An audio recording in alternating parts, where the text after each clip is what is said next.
This is an awesome piece of audio.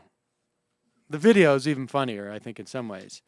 But Elizabeth Warren, we'll play this audio. It's really stunning. She was in Brockton, Massachusetts. And she was doing a volunteer speech.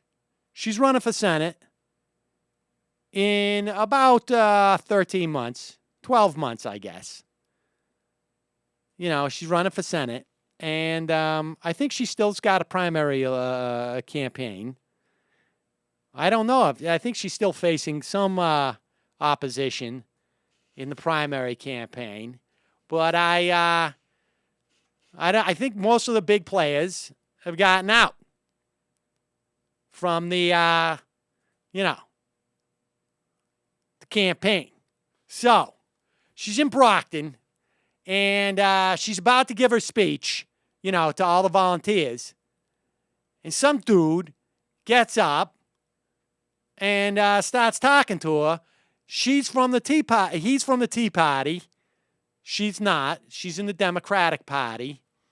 You know that she's been fighting, she's been fighting particularly for years and years, talking about the contracts that, the credit card companies make you sign. She was, a Harvard professor. And so this dude gets up. The audio's a little bit dirty in the beginning, but listen to it, and we'll stop it as we go through. Here's the video. Elizabeth Warren speaking to protesters, to supporters, volunteers, not just supporters, volunteers. That's important. Okay, now listen to this. Okay, stop the tape. Pause it. We are 12 months out from a campaign, from an election.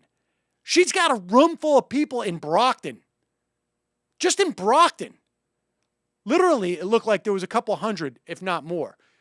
The amount of energy in her campaign now is astonishing. It is wicked huge. It's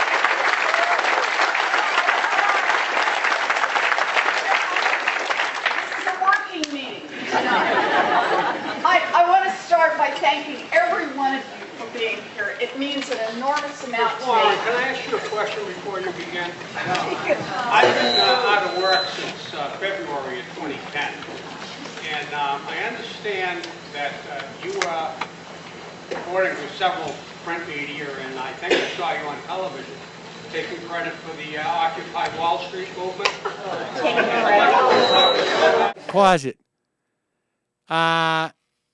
He says, essentially right there, the guy gets up, he says, I've heard in print media that you're the intellectual creator of the so-called Tea Party. The Occupy Wall Street movement. And everybody moans and this and that, because this guy's like, ugh, why you got to do this, dude? But she handles it incredibly well. Sir, why don't you sit down? No. It's all right. Let me say two things. I'm very sorry to hear that you've been out of work. I'm also very sorry that the recent jobs bill that would have brought 22,000 jobs to Massachusetts did not pass in its Senate.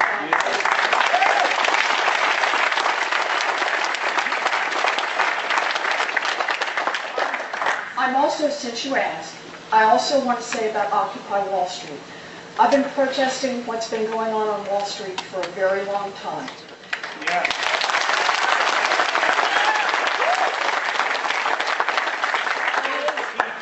It is, as I've said, it is an independent and organic movement. They must, of course, obey the law like everybody else, but they have their own agenda, and they will develop it as they develop it. Well, if you're the intellectual creator of that so-called product, I don't want nothing to do with you. And your boss is a foreign That's it. So what he said there, if you couldn't hear it, he said, well, if you're the intellectual creator of the so-called party, you're a socialist whore. And I don't want anything to do with you. And then he says, and your boss is foreign brawn. And then he takes his backpack and he says, I'm out of here. And he walks to the door. They're clapping. He's leaving. It's all right. So, we're here to do work, and I think we have a reminder that we have a lot of And work then you to can do. hear people laughing. And why are they laughing? Because the dude, he tried to go out a locked door.